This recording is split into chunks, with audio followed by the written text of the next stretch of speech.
নমস্কার দর্শক বন্ধু, তৃপ্তির রান্নাঘরে আপনাদের সকলকে স্বাগত জানাই। আশা করি সকলে ভালো আছেন, আমিও ভালো আছি। আজকে আবারও একটা রেসিপি নিয়ে এসেছি, তালের বড়া। এখন তো ভাদ্র মাসে তাল প্রচুর, তাই তালের একটা বড়ার রেসিপি আজকে শেয়ার করব। তো তাল তালের সাথে নারকেল ছাড়া হয় না, সেই জন্য উপরে নারকেলটা দিয়েছি। দেখুন, একটা গোটা তালটা আগে আমি ছাড়িয়ে নিই ভালো করে। তালটা ছাড়াতেও একটু সময় লাগে। তালটা উপরে খোসাটা ছাড়িয়ে তারপরে যে ভিতরে যে আটিগুলো থাকে সেটা বের করব। তো যাই হোক, তালটা আমি একটা থালার মধ্যে একটা ঝাঁঝরা রেখে আমি তালটা ঘষবো। দেখুন, থালাটার মধ্যে এই ঝাঁঝরাটা রেখেছিলাম, রেখে এই দেখুন আটিগুলো দেখালাম, এই তালের পালটাকে আমি বের করে নিলাম ওইভাবে। এবারে তালের পালটার মধ্যে আমি দিচ্ছি 1 বাটি সুজি। আমার তালের পালটা ছিল 2 বাটির মতন, যে বাটিটার আমি আন্দাজ দেখালাম। 1 বাটি ময়দা,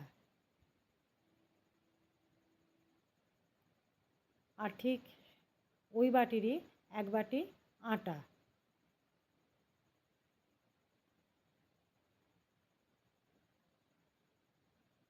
আর ওই বাটিরই 1 বাটি চিনি।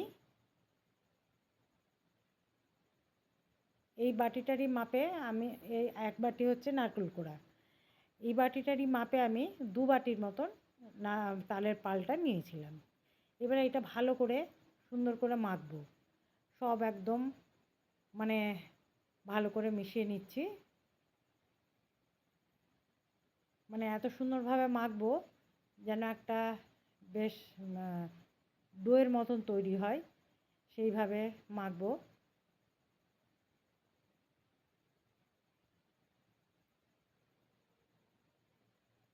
আমি হাত দিয়েই মাখলাম, হাত দিয়ে মাখলে সুবিধা হয়, তাই হাত দিয়ে মাখলাম।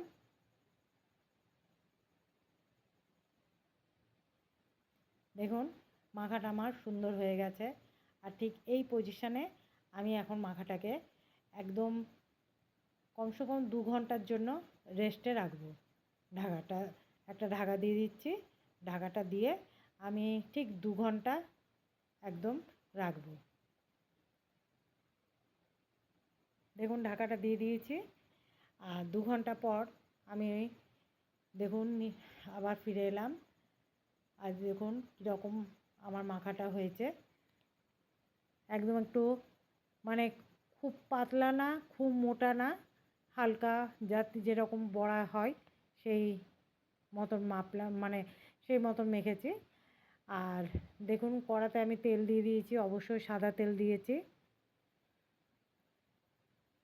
তেলটা বেশ একদম ধোঁয়া ওঠা পর্যন্ত বেশ কষকষে গরম করব, কারণ বড়াটা ভাজবো আমি কিন্তু মিডিয়াম লোয়ে।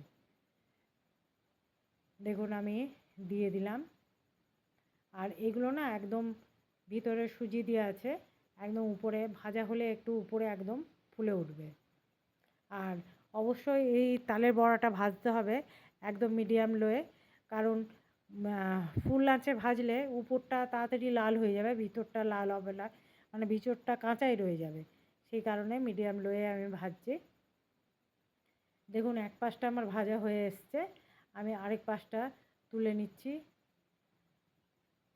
পাল্টে দিলাম আরেক পাশটা। এইভাবে আমি বড়াগুলো সব ভেজে নেব। খুব একটা উপকরণ লাগে না, খুব সামান্য উপকরণ দিয়েই মানে বড়াটা হয়, আর বড়াটা খেতে খুব মুচমুচে হয় আর খেতে খুব টেস্টি হয়। দেখুন, আমার কি সুন্দর ব্রাউন কালারের একদম ভাজাটা হয়ে এসছে।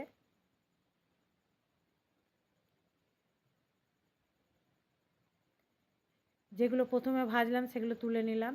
উপরে যেহেতু তালের সাথে নারকেল না দিলে ভালো লাগে না, তাই একটু কুড়ানো নারকেল উপরে রেখেছি।